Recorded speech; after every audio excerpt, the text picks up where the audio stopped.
আল্লাহ আল্লাহ একবার আর ভাবলে না রে তোর হইব রে বড় পাগল মন একবার আর ভাবলে না রে তোর হইব রে বড় মাশাআল্লাহ আল্লাহ আল্লাহ আল্লাহ আল্লাহ আল্লাহ আল্লাহ আল্লাহ আল্লাহ আল্লাহ আল্লাহ আল্লাহ আল্লাহ আল্লাহ আল্লাহ আল্লাহ আল্লাহ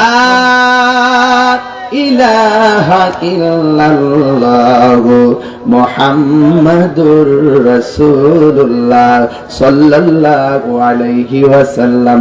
চিৎকার মেরে কি আল্লাহু আকবার বলা যাবে না? ভাইজান আমার প্রায় 1.5 ঘন্টা হয়ে যাইতেছে স্টেজে আসলাম, মনে হয় যেন 20 মিনিট লাগতেছে। কথা কোন ঠিক কিনা? প্রেমের সময় এমনই মনে হয় যেন মাইকটা কেবল ধরলাম। তবে আপনারা জবানটা খুলে কোন মরণের আগে নামাজ পড়বেন না মরণের পরে? আরো জোরে। তাইলে বোঝা গেল যার মরণটা ভালো কবর ভালো, যার কবর ভালো হাসর ভালো। তাইলে আসল গাতটা যদি ঠিক না হয় তাইলে কবরের মধ্যে উপায় থাকবে না। কবরে কেমনে থাকে একা একা, তোমার বন্ধু যেন সাথী হয়ে দে দেখা। ঠিক না? হাই রে ও বরিশালের বন্ধু, ও ঘাটিয়ার বাবা, আখাউড়ার বাবা, আমার নবী আপনার নবী বলেন মরণের যন্ত্রণা বড় কঠিন। এই জন্যই তো আমার নবী বলে আমি সব কবর দেখলাম, বডির নিচে জান্নাতের গালিচা বিছানো। তার মানে বোঝা গেছে নবী কয় একটা মানুষ মরণের পরে যদি দেখো তার কপালটা গামতাছে, মনে করবা মানুষটা আমি নবীর দিদারের মাধ্যমে মরণ হয়েছে। একটা মানুষ মরণের পর যদি দেখো সারা জীবন ছিল কালা, মরার পরে যদি দেখো চেহারাটার মধ্যে নূর চমকাইতেছে, কেমন জানে কিছু লোক, আমার বয়স্ক মানুষ বাবারা যারা আছেন বুঝবেন, যারা এই ক্ষেত্রে গাছ টাছ কাটে, গরু টুরু ঘাস কাটে, দেখবেন চেহারা একবার কালা হয়ে থাকে। ঠিক না বেঠি? বিলে যারা ফেরে দেয় চেহারা কালা হয়ে থাকে। এই লোকটা যখন দেখবেন আসরে আজান দেয়, কোমর থেকে গামছানো খুললা ক্ষেতের আইলের মধ্যে গড়ের পানি দিয়ে উজু করে নামাজও খারি জায়গা একদম কালা, কিন্তু মরার পরে যখন জানাজার মারণে মানুষে কি ওই কেমন কালা আছেন বেড়ারা, কি সুন্দর একটা চেহারা বাইরে দেখছি। বাপ রে বাপ, রসুল কয় মরণের পরে যার চেহারাটা নুরানি নুরানি ভাব লাগবে, মনে রেখো এই মানুষটা আমি নবীর কালিমা পড়তে পড়তে মরণ হয়েছে। আরো বড় করে বলে না সুবহানাল্লাহ।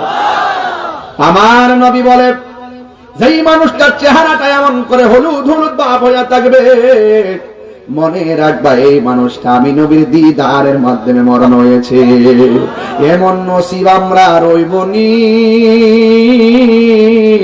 এমন নসিব আমরা বরিশালের আশেকদের হইবনি, মরণের কালে নবীর দিদার হইবনি গো আল্লাহ। ওই নবী ছাড়া আমরার কোনো উপায় নাই, নবী ছাড়া আমরার কোনো উপায় নাই। এই জন্য নবী বলেন আমি গুরুস্থানে গেলাম, যাইয়া দেখলাম সব কবরের নিচে, কবরবাসীর নিচে জান্নাতের গালিচা। ওই গালিচা পাইয়া মানুষ কবরে ঘুমাইবো, ডান পাশে তাকায় দেখবে একটা আলো জ্বলতেছে। আলো জিজ্ঞাসা করবে তুমি কে? আমার চিনো না, আমি হইলাম তোমার দুনিয়ার নেক আমল। আল্লাহু আকবার, আল্লাহু আকবার। তাইলে নেক আমল কি মরার আগে না মরার পরে? হ্যাঁ আরো জোরে। তাইলে আযান দেওয়ার সময় কি কেরাম বোর্ড চলবো? আযান দেওয়ার পরে কি খেলাধুলা চলবে? আযান দেওয়ার পরে কি ঘুমায়া থাকা চলবে? আযান হবে নামাজের জন্য যাইতে চাই কি চাই না? এই জন্য যুবক যা হবার হয়ে গেছে আর যেন না হয়। আযানটা দেওয়ার পরে মসজিদের মধ্যে চলে যাবেন, দেখবেন আপনি যখন আযানের পর মসজিদে চলে যাবেন, কবরে যাওয়ার পর বলবে ও বান্দা তুমি যে দুনিয়ার মধ্যে আমল করেছো, তোমার কবরে আলো দেওয়ার জন্য এই আমলগুলো আমাকে আল্লাহ আলো বানায়া কবরে পাঠাইয়া দিছে। আর একটা আলো জ্বলতেছে, জিগাইব তুমি কেন? ওই আমার চিনো না, আমি হইলাম তোমার দুনিয়ার কোরআন তেলাওয়াত। আল্লাহ আমারে পাঠাইছে তোমার কবরের মধ্যে আলো দেওয়ার জন্য। যেই মাত্র দুই দিকে দুইটা আলো দিব রে আমার বরিশালের বাবা, ওই মুহূর্তে বান্দা আরামে ঘুমায়া যাইব, আরামে ঘুমায়া যাইব। আর আমার নবী বলে সবাই ঘুমায় রইছে, আমি দেখি একটা কবরের মধ্যে আযাব হইতেছে। তখন আমার নবী ডাক দিয়ে কয়, ও সাহাবারা, বাজারের মধ্যে যাও, বাজারের মধ্যে যায় ঘোষণা কইরা দাও, এই নতুন গোরস্থানে যার যার মানুষ হইছে তারা যেন ওই কবরে পারে আইসা আইসা দাঁড়ায়া যায়, যার যার আপনজনদের কবরে দাঁড়ায়া যায়। সবাই ঘোষণা পাইলো। ঘোষণা পাওয়ার পর সব সাহাবীরা মনে মনে কর, নবী সব কবর দেখে হাসছে, একটা কবর দেখে কান্না করেছে। আজকে আমরা দেখব কবরের পারে কে আইসা দাঁড়ায়। ও বন্ধুরে আমার, ও বরিশালের বাবারা, এবার সাহাবায়ে কেরাম তাকায় রইছে, সব কবরের পারে আইসা লোক দাঁড়াইছে। নবী আমার যেই কবরটা দেখা চোখের পানি ফেলায়া কাঁদছে, নবী আমার আর সাহাবায়ে কেরাম তাকায়া দেখতেছেন ওই কবরের পাশে একটা বুড়া মহিলা লাঠিটা বহর কইরা কইরা কবরের পারে দাঁড়ায় রইছে।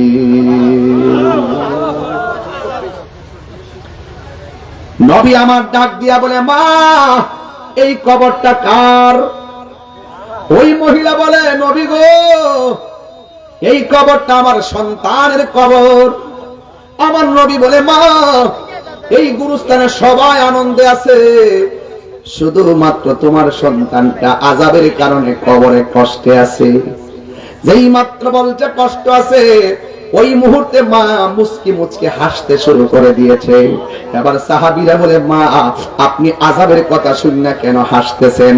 ওই মহিলা বলে, এই সন্তানটা আমার পেটের ভিতরে 10 মাস 10 দিন আমি পেটে ধারণ করেছি, এমন কোন রাত্র নাই লাথি মাইরা আমার ঘুম ভাঙে নাই। আর আমি যখন সন্তানটারে প্রসব করতে গেলাম, মানুষ বলছে আমি নাকি মইরাই গেছিলাম, সন্তান প্রসব করার পরে বেহুশ হয়ে গেলাম। এরপরে আমার সন্তানটারে আমি তুলে পিঠে করে মানুষ করলাম। যখন সন্তান বড় হইতেছে, আমার বয়স বাড়তেছে, ও যুবকের দল, সন্তানটা প্রতিষ্ঠিত হয়ে গেছে, আমি মনে মনে ভাবছি আমার সন্তানটা বুঝি আমারে সুন্দর করে লালন পালন করবে, আমারে বুঝি দেখশন করবে। আমি বুড়া হইয়া গেলাম, এরপরও আমার সন্তান আমার খবর লয় না, চোখের পলকে আমার স্বপ্ন ভাঙ্গা টুকরা টুকরা কইরা ফেলাইছে। আমার সন্তান প্রতিষ্ঠিত হয়ে গেছে, আমি বুড়া হইয়া গেছি, কিন্তু সন্তান আমার এমন কষ্ট দিছে, কষ্ট পাইতে পাইতে আমার দেয়ালের মধ্যে পিঠ ঠেকে গেছে, আমি আর বরদাস্ত করতে পারি নাই। আমি আল্লাহর বলছিলাম, আল্লাহ এই সন্তান আমারে ভালোবাসে না, তুমি আল্লাহ তারে ভালোবাসো না, সন্তান আমারে কষ্ট দিছে, তুমিও তারে কষ্ট দিও।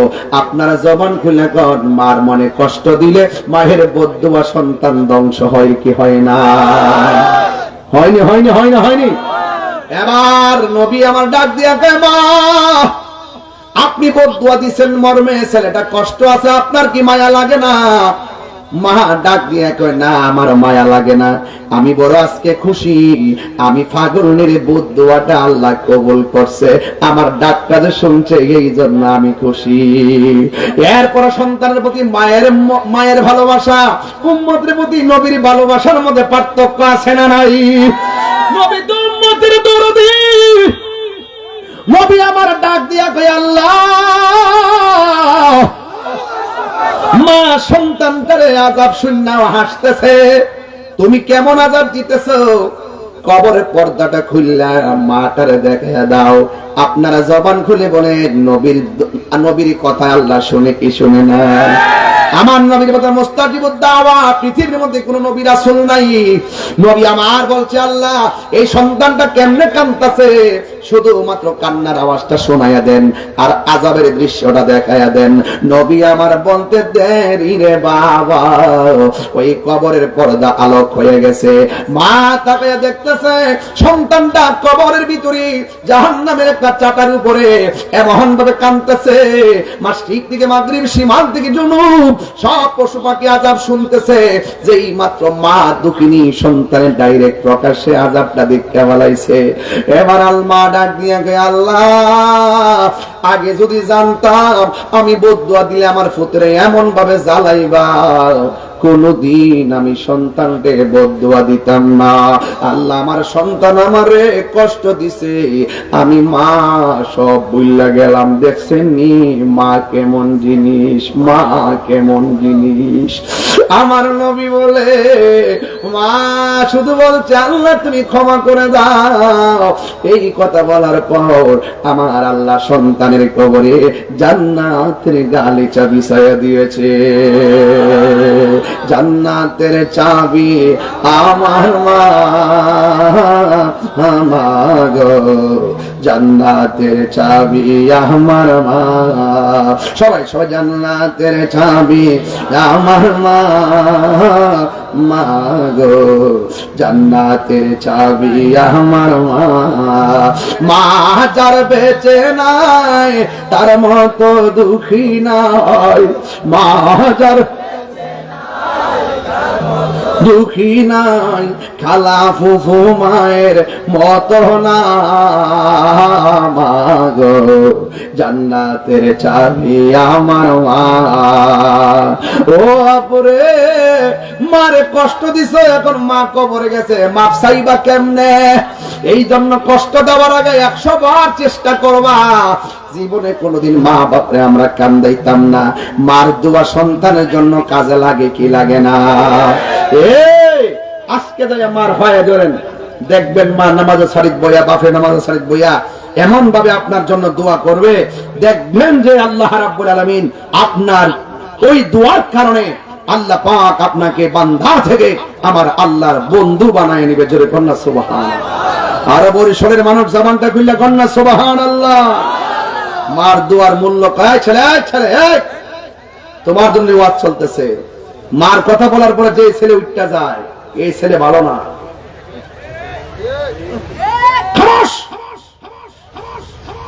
এমন কোন সংসার নাই সন্তানের দ্বারা বাপ মা কষ্টে আছে না।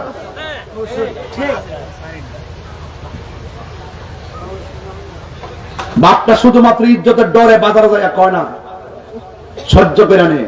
যে স্বপ্ন দেখছিল পোলারে বিয়ে করার পরে বউ ডাইন হুজুর ভানি বানাই দিব, হুজুর ভানি বানাইবো, ওয়াক্তের 30টা লাগলে ভানিটা দেয় না। কথাটা ঠিক কিনা?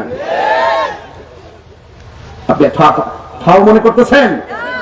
বাপ মায়ের চোখের পানি ফেলায় কান্দায় ওসি ডিসি এসপি মন্ত্রী হয়ে যাবেন আর সুখ পায় যাবেন? অসম্ভব। মা শুধু কইছে আল্লাহ আমার কষ্ট দিয়েছে, তুমি তারে কষ্ট দাও। তো মার আগে সন্তান মরে না? মরার পরে নবী দেখছে কি কেউ উম্মতের দরদি হইয়া না আজকে আজাবটা ক্ষমার সুযোগ পাইছে। যদি সুযোগটা না পা, এই বরিশালের বহুত গুরুস্থান আছে না, ফুলা বড় মাছ দিয়ে ভাত খাইছে, মা বাপের খবর লইছে না, এমন ফুলা ভানকে আছে না? মনে করুন বহুত আছে। আরে বাপের আপনি বাপটা যদি বয়স হয়ে জায়গা, আপনি জীবনে বাপের হাতে কি 1 লাখ টাকা নগদ দিচ্ছেন, দিয়া করছেন যে আব্বা আমি 1 কোটি টাকার মালিক নিন, 1 লাখ টাকা আপনার দিলাম, খরচ করুন। আপনার জীবন কি এমন ইতিহাস আছে? যদি 500 টাকা দিয়ে সাদা লুঙ্গিটা কিনে দিতেন, ওই কাগজটা না ফালাই মাঠটা না ভাঙ্গিয়া লুঙ্গিটা কইরা ভাবে দোকানে যাই লইলে, ফ্যানটা কাউরে দিয়া বই লইলে, আর দোকানদার কইলে কেউ মিয়া আজকে যে নতুন লুঙ্গি দেখা যাও, তখন ওই বাপে দেন 80 দিয়া কই লইলে আমার ফুটে আইন না দিছে।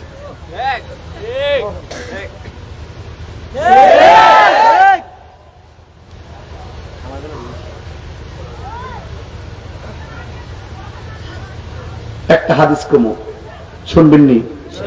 এই শুনবেননি? আতা ইবনে ইয়াসারিন, খুব মনোযোগ, যুবক লবেন না। আন ইবনে আব্বাস রাদিয়াল্লাহু তাআলা আন, হযরত ইবনে আব্বাস রাদিয়াল্লাহু তাআলা আনহু থেকে বর্ণিত, আন্নাহু আতাহু রাজুলুন, এক ব্যক্তি আব্দুল্লাহ ইবনে আব্বাস রাদিয়াল্লাহু তাআলা আনহুর কাছে আসলেন। ফাকালা, অতঃপর বললেন, ইন্নী খাতাবতু ইমরাআতান, এই ইবনে আব্বাস অবশ্যই আমি একটা মেয়ের বিয়ের প্রস্তাব দিয়েছিলাম। ফা আবাত আন তানকিহানি, এই মেয়েটা আমার বিয়ের প্রস্তাবটা প্রত্যাখ্যান করেছেন। ওয়া খাতাবাহা গায়রি, আমার বিয়ের প্রস্তাবটা প্রত্যাখ্যান করলো আর একটা ছেলে মেয়েটারে বিয়ের প্রস্তাব দিয়েছে। ফা আহাব্বাত আন তানকিহাহু, প্রস্তাব দেওয়ার পর ওই ছেলের প্রস্তাবে মেয়েটা রাজি হয়ে গেছে। শুধুমাত্র রাজি হয় নাই, ছেলেটার সঙ্গে মেয়েটার বিয়ে হয়ে গেছে। ফাগিরতু আলাইহা ফাকাতালতুহা, এই মর্মে আমি অনেক রাগ করেছি, রাগ কইরা মেয়েটার হত্যা কইরা ফেলাইছি। পাহাল্লি মিন তাওবাতিন, আমার কোন তওবার দরজা খোলা আছে কিনা? এই কথা বলার পরে ক্বালা ইবনে আব্বাস রাদিয়াল্লাহু তাআলা আনহু বলেন, উম্মুকা হাইয়াতুন, তোমার মা জিন্দা আছেনি? ক্বালা শাবাব, ছেলেটা বলতেছে লা, আমার আম্মা জীবিত নাই। ক্বালা ইবনে আব্বাস রাদিয়াল্লাহু তাআলা আনহু বলেন, তুবু ইলাল্লাহি আযজা ওয়া জাল্লা, তুমি আল্লাহর কাছে তওবা করো, ওয়া তাকাররাব ইলাইহি মাসতাতা'তা, অথবা তোমার সাধ্য অনুযায়ী তুমি যখন আল্লাহর কাছে তওবা করবে তখন আমার আল্লাহ তোমাকে কাছে টেনে নিতে পারেন। এই কথা বলার পর আতা ইবনে ইয়াসির বলতেছেন, ফাযাহাবতু, আমি গেলাম, ফাসাআলতু ইবনে আব্বাস, আমি আব্বাস রাদিয়াল্লাহু তাআলা আনহুকে জিজ্ঞেস করেছি, আমি বললাম, লেমা সাআলতাহু আন হায়াতি উম্মিহি, ও আব্দুল্লাহ ইবনে আব্বাস, ছেলেটা মেয়েকে বিয়ের প্রস্তাব দিল, মেয়েটা প্রস্তাব ফিরাইয়া দিল, আরেকটা ছেলে মেয়ের প্রস্তাব করলো, মেয়েটা রাজি হইয়া বিয়ে হয়ে গেল। এই মর্মে প্রথম ছেলেটা রাগ কইরা মেয়েটারে বাইরে ফালাইছে। আপনি বলছেন তুব ইলাল্লাহি আযজা ওয়া জাল্লা, তুমি আল্লাহর কাছে তওবা করো। এটা বললেই তো চলতো, লেমা কেন সাআলতাহু আন হায়াতি উম্মিহি, আপনি তাকে কেন জিজ্ঞেস করলেন তোমার মা জিন্দা আছেনি? হত্যার সাথে মা জিন্দার সম্পর্ক কি? ফাকালা ইবনে আব্বাস রাদিয়াল্লাহু তাআলা আনহু বলেন, ইন্নী আ'লামু আমালান আকরাবা ইলাল্লাহি আযজা ওয়া জাল্লা, আমি যতটুকু জানি আর চাইতে বড় কোনো আমল হতে পারে না আল্লাহর কাছে, মিন বিদিল ওয়ালিদা, সন্তান কর্তৃক বাবাকে সম্মান করলে, সন্তান মা বাবাকে আনুগত্য করলে যেই সওয়াবটা হবে, যেই উসিলাটা হবে, এর চাইতে বড় কোনো আমল আর আমি দেখি না। জোরে জোরে কি সুবহানাল্লাহ বলা যাবে না? অর্থটা ওই নিয়ে তুলছি যে হ্যাঁ, ওইসে কাজ লাগলে কয়েন বই রয়েছে, একদম আগামাথা বুঝাইয়া দিয়ে গেলাম। দেখেন, সন্তান খুন করছে, সাহাবাজি গায় তোমার মা চিনি কোন তো এটার লোক, এটা সম্পর্ক কি? কারণ সাহাবা জানে যে সন্তান অন্যায় করলো, গোপনে যায় যদি আম্মা গো, আমি তো একটা অন্যায় কইরা ফেলাইছি, আমি তো একজনের মাকে, একজনের সন্তানকে বাইরে ফেলাইছি, আম্মা ও আম্মা, আম্মা গো ও আম্মা, আপনি একটু আমারে মাফ করে দিয়েন।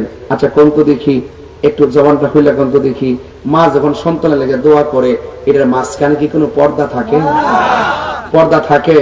আচ্ছা ধরেন আপনার 104 জ্বর, সব মানুষ আমরা দেখতে আসতেছে, মাথা পানি ডালতেছে, আর মা ফাঁকে দেয় খালি মাথা কপালের মধ্যে হাতটা লাগাইছে। দেখবেন ওষুধ লাগে না, মার পরশটা লাগলে সন্তান একদম আগুন থেকে পানি হয়ে যায়। কথা বলেন ঠিক কিনা? এই মা যার সংসারে নাই, এই যে আগের হুজুর বিষয় দিয়েছিলেন, আমি গর্তে শুনছি, হুজুর সময়ের কারণে ঢুকতে পারে নাই, আমি একটু ফিনিশিং দিয়ে যাচ্ছি। আমি আগে বাইরে বলছি, আজকের ওয়াজ হবে ইবাদত আর হলো খেদমত। আমি কিন্তু চেষ্টা করতেছি আপনাদেরকে একটু বাড়িতে নিয়ে যাওয়ার মতন ওয়াজ। বলুন তো দেখি, প্রস্রাব করে ডিলাক লোক ব্যবহার করার দরকার আছে না নাই? যদি কেউ ব্যবহার না করে শাস্তি আছে না নাই? আচ্ছা চুগলখড়ি করলে শাস্তি আছে না নাই? আচ্ছা আমরা মা বাবার খেদমত চাই কি চাই না? আরেকটা কথা বলুন, ইমানদাররা দুনিয়াকে কি জেলখানা মনে করে না বালাখানা মনে করে? জেলখানা মনে করে। এই জন্য दुनियादार दुनिया के लिए आखिरत बर्बाद ना करो, किसी इंसान को खुश करने के लिए अल्लाह को नाराज ना करो। दुनिया दुनिया करे आखिरत के बर्बाद करा जाबे ना, किसी इंसान को खुश करने के लिए अल्लाह को नाराज ना करो। दुनियार कोनो मानुष के खुशी करते गिए अल्लाह के बेजार करा जाबे ना। मल्लाहुल मौला फलाहुल कुल, যেই ব্যক্তি আল্লাহর হয়ে যায় সারা পৃথিবী তার হয়ে যায়। এটা কি বিশ্বাস হয়? আপনি যদি আল্লাহর দিকে হাইটা হাইটা যান, আল্লাহর রহমত আপনার দিকে দৌড়ায় দৌড়ায় আসবে। রাবিয়া বসরি বলতেছেন, আমি আর কত খানায় কাবার কথা মুখে মুখে বলবো। ইন্নী ওয়াজহাতু ওয়াজহিয়া লিল্লাযী ফাতারাস সামাওয়াতি ওয়াল আরদা হানিফা ওয়া মা আনা মিনাল মুশরিকিন। আমি আর কত কাবার দিকে তাকিয়ে নামাজ পড়বো, এবার মন চাচ্ছে কাবাকে বুকে নিয়ে নামাজ পড়বো। চলে গেছে খানায় কাবায়, রওনা হয়ে গেছে। রাবিয়া বসরি কি তা আমাদের বৈশ্যলে রাবিয়ার মতো? হ্যাঁ, এই রাবিয়া 2-4টা কদম দিয়া দিয়া রেস্ট নে, নিয়ে 2 রাকাত নামাজ পড়ে মুরাকাবা করে, আবার কয়েকটা কদম দিয়া রেস্ট নে, নিয়ে আবার নামাজ পড়ে মুরাকাবা করে। এইভাবে তিনি রওনা দিচ্ছে আমি কাবার যাব। যদি কাবায় যাইতে যায় মিনিমাম কয়েক বছর লাগবে এইভাবে গেলে। এই হাঁটা যেটা রওনা দিছে, দেওয়ার পরে শেষ পর্যন্ত এইভাবে তিনি কি করেছেন, আল্লাহু আকবার নামাজ পড়ে মুরাকাবা করতেছেন। হঠাৎ করে চোখের মধ্যে একটা মুরাকাবার মধ্যে ভাব এসে গেছে। তখন তিনি ওই চোখের মধ্যে তন্দ্রা লেগে যাওয়ার পরে হঠাৎ করে তিনি দেখতেছেন কাবা ঘর রাবিয়া বসরির সামনে হাজির হয়ে গেছে। এবার রাবিয়া বসরি প্রশ্ন করে, কাবা আমি রওনা দিছি কাবায় যাব, তুমি দি চলে এসেছো, তার কারণটা কি? আমি আসি নাই, আল্লাহ আমাকে আপনার কাছে পাঠিয়ে দিয়েছে। এবার বলতেছে ঠিক আছে তুমি এসেছো, তবে আজকে একটা জিনিসের প্রমাণ পাইলাম। জোরে কয় কি পাইলাম? প্রমাণ পাইলাম। কি প্রমাণ? ওই যে দলিলের মধ্যে আছে কোন বান্দা যদি আল্লাহকে পাওয়ার জন্য হেঁটে হেঁটে যাই, আল্লাহর রহমত দৌড়ায় আসে। আমার বুঝতে বাকি না, আমি হেঁটে রওনা দিয়েছিলাম মালিকের জন্য, মালিক রাজি হইয়া দৌড়ায় তোমাকে পাঠাই দিয়েছে। রাবিয়া বসরির এক সাধক বলতেছে, রাবিয়া আর কত আপনি যদি আল্লাহকে পেতে চান, আল্লাহর রহমতের দরজায় আপনি দরজার মধ্যে টোকা দিতে থাকেন, একদিন না একদিন আল্লাহ রহমতের দরজা খুলবে, একদিন না একদিন আল্লাহ রহমতের দরজা খুলবে, একদিন না একদিন আল্লাহ পাক রহমতের দরজা খুলবে। হ্যাঁ, শুধুমাত্র তাই নয়, আপনি দেখবেন দরজা খোলার পরে আপনি আল্লাহর নিয়ামত পেয়ে যাবেন। তখন সাধকের উত্তরটা কি দিছে শুনেন। সাধককে তো বলতে পারতো ঠিকই, আমরা আল্লাহ বলছেন ওসিলা তালাশ করো। আল্লাহ বলছেন লা তাকনাতু মির রাহমাতিল্লাহ, আল্লাহ রহমত থেকে নিরাশ হয় না। এইজন্য সবসময় রহমতের দরজা সদালি টুকাই দিব, কোন সময় খুলবো? টুকা দিতে দিতে দিতে কৈশোর জায়গা, টুকা দিতে দিতে দিতে যৌবন জায়গা, টুকা দিতে দিতে দিতে বুড়া কাল হয়ে জায়গা, টুকা দিতে দিতে দিতে মরণ হয়ে জায়গা। তাইলে কি আর দেখা পাইবেন? সাধক কয় না, পাইতাম না। রাবিয়া ডাক দেখে টুকাটুকির দরকার নাই, যার লাগে 24 ঘন্টা খোলা থাকে তার আবার টুকা দেওয়া কিসে? তো ওই রাবিয়ার রাত্র 3টা বাজলে এই ওয়াজ করলাম, যেহেতু রাত্র সন্ধ্যা রাত আর এই দিক দিয়ে গেলাম না। তবে একটা কথা কইয়া দেওয়া যায়, রাবিয়ার গোসলে সুর ঢুকছে, সুর ঢুকার পরে দরজাটা খুললা রাখছে। সুরে ঢুকলে কি দরজা লাগায় চুরি করে? দরজা খুললা চুরি করে টের ফেলে যেতে ওইটা দর্জি তারে দরজাটা খুললা সুন্দর করে ভিতরে ঢুকিয়া রাবিয়া বসে চাদরটারে ধরছে, চুরি করে লয়ে যাবো গা। যে চাদরটা গায়ের মধ্যে ফেস দিয়া নামাজটা করে চাদরটা হাতে লয়ে বাইরিব, এমনি ঢুকছে, ঢুকিয়া চাদরটা এমনি হাতে লইছে, লইয়া যখন বাইরিব দেখে দরজা খুঁজা পানা। সুবহানাল্লাহ বলে, সুবহানাল্লাহ বলে, আর আওয়াজ করে কোন গেলে সুবহানাল্লাহ বলে, দরজা খুঁজা পায় না। এবার হঠাৎ করে উপর থেকে আওয়াজ আসছে, ডাক দিয়ে কই, এই সূরা কই চুরি করতে আইছস? তাড়াতাড়ি যদি দরজা খুঁজা পাইতে চাস তাইলে তাড়াতাড়ি চাদরটা রাখিয়া দে। এবার সূরা ডাক দিয়ে কই, মা আমি দিনের বেলা থেকে চেক দিতেছি, বাড়িতে কেউ আসেনি, দিনও দেখছি বাড়িতে কেউ নাই, সন্ধ্যায় দেখছি বাড়িতে কেউ নাই, রাত্রে দেখছি বাড়িতে কেউ নাই, মানুষ করতে কথা কই আমরা চিনস না, আমরা আল্লাহ পাক রাবিয়ার বাড়ির পাহারাদার বানাই রাখছি। আর জোরে কোন সুবহানাল্লাহ, আর বড় করে কোন আল্লাহু আকবার কোন না।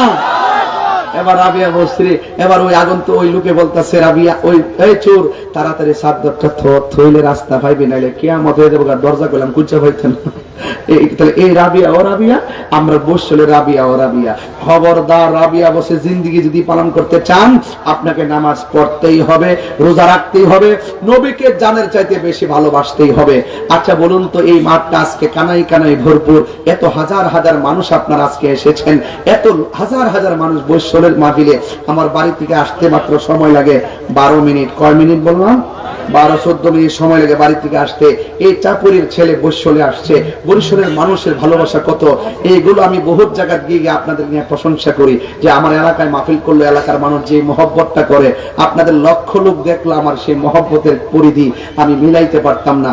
এলাকার মানুষগুলো এত মহব্বত করে। আজকে দেখেন এই ব্রাহ্মণবাড়িয়া সদরে আমার বিভিন্ন ওয়াজ মাহফিল নিয়ে অনেক বাধা বিপত্তি হয়। আজকের মাহফিলটা তো অনেক বাধা বিপত্তি ছিল। আমাদের এলাকার একজন গণ্যমান্য ব্যক্তিবর্গের মাধ্যমে আলাজ নুর আলম সিদ্দিকী ভাই, তিনি অনেকে মাহফিলটাকে করার জন্য তিনি অনেক যোগাযোগ করেছেন। শেষ পর্যন্ত যাকে আমি ওনার জন্য দোয়া করি, আল্লাহ ওনাকে নেক হায়াত দান করুক এবং আল্লাহ যেন এই সমস্ত মানুষদের দ্বারা সমাজের কল্যাণ হয়। তবে যার মাধ্যমে এই মাহফিলগুলো রক্ষা থাকে, এদের জন্য দোয়ার দরকার আছে। কথা কোন ঠিক কিনা? আমাকে ব্রাহ্মণবাড়িয়া প্রায় এই 13 দিনে প্রায় 23টা মাহফিল বন্ধ করে দিছে। 9টা উপজেলায় 13 দিনে 23টা মাহফিল বন্ধ করছে। আমি জামু ওই মুহূর্তে না করে কয় তাহির হিসাবের পারমিশন নাই। সারা বাংলাদেশে তাহির হুজুর ওয়াজ করে, বাধা নাই। ব্রাহ্মণবাড়িয়া আমার জেলার মধ্যে ওয়াজ করুম, এখানে আমার ঘরে ওয়াজ করুম, এখানের মধ্যে বাধা দেয়। আসলে প্রশাসনের কোনো দোষ নাই। প্রশাসন তো কি করবে? প্রশাসনের কাছে এক শ্রেণীর মানুষ যাইয়া আমাদের বিরুদ্ধে অনেক কথাবার্তা বলে, বিভিন্ন প্রতিহিংসা করে, শেষ পর্যন্ত প্রশাসন এটা বন্ধ করে দেয়। তো এবং ওই দিনে দেখলাম এক জায়গায় ওয়াজ করতেছে, এক বক্তা বলতেছে যে আমাকে নাকি এদের পক্ষ থেকে কোন হুজুর নাকি যাইয়া ডিসি সাহেবরে বলছে তাইরি সাহেব যেন ব্রাহ্মণবাড়িয়া সদরে ব্রাহ্মণবাড়িয়া মাহফিল করতে না পারে। এই ডিসি সাহেব নাকি বলছেন যে ঠিক আছে, করতে পারবে না। এটা ডিসি সাহেবের প্রতি একটা অপবাদ বলে মনে হচ্ছে আমার কাছে। কথা কোন ঠিক কিনা? যদি এদের কথা সত্য হইতো তাহলে তিনি কিন্তু আজকে দিতেন না। কথা কোন ঠিক না বেটি? তাইলে বোঝা গেল সব জায়গায় যে তারা কথা বললেই রক্ষা হবে বিষয়টা এরকম না। হয়তোবা আপনি শহরের মধ্যে কিছু লোক যায় আপনার ডিসি সাহেবকে একটু ভয় টয় দেখান, হয়তোবা ডিসি সাহেব সেই জায়গায় আমাকে না করে। কিন্তু এটাও মনে করতে হবে কিছু কিছু জায়গায় আপনাদের অবস্থান ভালো আছে, কিছু কিছু জায়গায় কিন্তু আমাদের অবস্থানও কিন্তু খারাপ না। কথা বলেন ঠিক না বেটি? তো আমার মনে হয় ওনারা এরকম মাহফিল বন্ধ টন্ধ করে একটা সাম্প্রদায়িক দাঙ্গা লাগানোর চেষ্টা করতেছে। তো আমরা সাম্প্রদায়িক দাঙ্গা লাগাতে চাই না, আমরা সম্প্রীতি চাই। তবে আমার মাহফিল আমি করব, আপনাদের মাহফিল আপনারা করবেন, কেউ কাউকে বাধা দেওয়ার দরকার নাই। আমার মনে হয় এই বাংলাদেশে আমরা ধর্মের জায়গাগুলো যদি কামড়াকামড়ি না করি তাহলে ধর্মের একটি সুন্দর জায়গা বাংলাদেশে তৈরি হতে পারে। তো এই জন্য বাধা বিপত্তি না করে এই মাহফিলগুলো সুন্দর করে হোক, এটা যেন আমরা কি করতে পারি, আমরা যেন সবাই যার যার স্বাধীন মতো আমরা এটা পালন করতে পারি, সম্প্রীতি বজায় রেখে। কথা কোন ঠিক না বেঠিক? এই জন্য যারা উস্কানি দেয় আমি বলবো প্রশাসনকে, উস্কানি দাতাদেরকে আপনারা আইনের আওতায় আনুন। যারা উস্কানি দিয়ে এই ব্রাহ্মণবাড়িয়া শান্তিপ্রিয় জায়গাকে অশান্তি লাগাতে চাই, বানাতে চাই, আমরা তাদেরকে সবসময় প্রশাসনকে বলবো তাদেরকে আইনের আওতায় আনুন। কারণ তাদের এই উস্কানি কথাবার্তার মাধ্যমে কিন্তু কোনো এক সময় সাম্প্রদায়িক দাঙ্গা লেগে যেতে পারে। এই জন্য ইসলাম শান্তির ধর্ম, ইসলাম মানবতার ধর্ম, ইসলাম মানব কল্যাণের ধর্ম। আমিও চাই আমার কথা আমি যেন শান্তিপ্রিয় বলতে পারি। তবে একটা আশ্চর্য কথা হলো এই বাংলাদেশের মধ্যে যার যার মতাদর্শ স্বাধীনভাবে পালন করার এক বৈষম্যের শহর হলো, বাক স্বাধীনতা কেড়ে নেওয়ার এক বৈষম্যের শহর হলো ব্রাহ্মণবাড়িয়া। কথা বলেন ঠিক না বেঠিক? এখানে আমরা আমাদের কথাগুলো বলতে পারি না। আমি জানি না বাংলাদেশে কোনো জেলা আছে কিনা, আমার তো মনে হয় না যে কোনো জেলায় এরকম একতরফা ভাবে চলে আসছে। আমরা সুন্নি মাহফিল করতে পারি না। আমার মনে হয় প্রশাসন একটা সুন্দর প্রোটেকশনের মাধ্যমে এই বিষয়গুলো একটা আলোচনায় আনার দরকার। আমি আমার মাহফিল যেন করতে পারি, তিনি মাহফিল করতে পারে। আল্লাহ যেন আমাদের সকলকে মিলেমিশে চলার তৌফিক দান করে, বলুন আমিন। ব্রাহ্মণবাড়িয়ার ডিসি মহোদয়কে ধন্যবাদ জানাই, এসপি মহোদয়কে ধন্যবাদ জানাই। শেষ পর্যন্ত তিনি আমাদেরকে আজকে ওসি মহোদয়কে ধন্যবাদ জানাই, তিনি শেষ পর্যন্ত আমাকে এই বরিশালের ব্রাহ্মণবাড়িয়া সদর বরিশাল গ্রামের এই ঐতিহাসিক সুন্নি মহাসম্মেলনটি করার মতো সুযোগ দিয়েছেন। গত পরশুদিন আমি আখাউড়া উপজেলা মাহফিল করেছি। আখাউড়াতে আবার একজন বক্তা বলতেছিল যে আখাউড়াতে আমাকে অবাঞ্ছিত ঘোষণা করা হয়েছে। অবাঞ্ছিত ঘোষণা করে বড় লেকচার দিছে।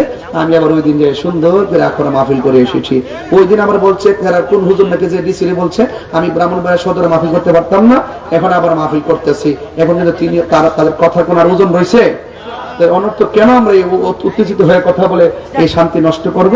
নষ্ট যেন আমরা না করি। কথা